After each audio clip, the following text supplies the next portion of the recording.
জুলাই আগস্টে গণহত্যা ও মানবতা বিরোধী অপরাধের যথাযথ বিচার করবে আন্তর্জাতিক অপরাধ ট্রাইব্যুনাল, এমন প্রত্যাশা প্রধান বিচারপতি সৈয়দ রেফাত আহমেদের।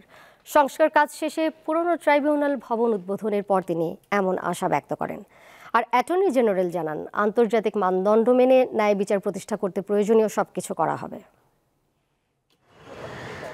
২০১০ সালে ৭১-এর মানবতাবিরোধী অপরাধের বিচার শুরুর আগে ভবনটি সংস্কার করা হয়। এরপর থেকে দীর্ঘদিন সংস্কার না হওয়ায় পরিত্যক্ত অবস্থায় পড়ে থাকে ভবনটি। জুলাই আগস্টে সংগঠিত গণহত্যার বিচার করতে পুনরায় ভবনটির সংস্কার করা হয়। সংস্কার শেষে মঙ্গলবার ভবনটি উদ্বোধন করেন প্রধান বিচারপতি সৈয়দ রেফাত আহমেদ। পরে অতিথিদের নিয়ে এজলাস কক্ষ ঘুরে দেখেন প্রধান বিচারপতি। এ সময় অ্যাটর্নি জেনারেল বলেন, ট্রাইব্যুনালে আন্তর্জাতিক মানের বিচার করতে সবকিছু করা হবে, ফলে বিচার নিয়ে অতীতের মতো বিতর্কের সুযোগ থাকবে না।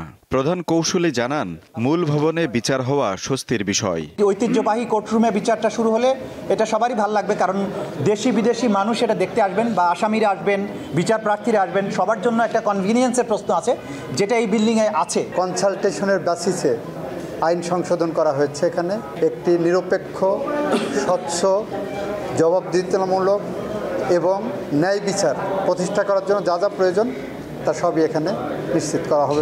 জাতির প্রত্যাশা পূরণে ট্রাইব্যুনাল কাজ করবে বলে প্রত্যাশা ব্যক্ত করেন প্রধান বিচারপতি। এই জাতি অনেক আশা নিয়ে, আকাঙ্ক্ষা নিয়ে এই আইসিটির দিকে তাকিয়ে আছে।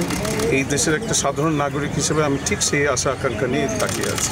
এখন থেকে মামলার সকল কার্যক্রম মূল ভবনে হবে বলে জানান সংশ্লিষ্টরা। আজিজুল ইসলাম, দীপ্ত সংবাদ, ঢাকা।